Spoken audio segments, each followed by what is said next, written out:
இருளை விலக்கி உலகை எழுப்பும் ஞாயிறு அங்கே குடியிருப்பான். அவன் ஆனை முகத்தனின் அடியவர் மனத்தில் ஒளியாய் வந்து கொலுவிருப்பான்.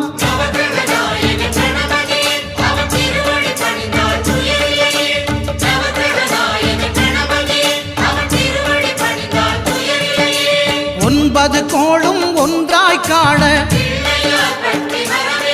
அங்கு கற்பகம் என்னும் கடவுளின் மெய்யில்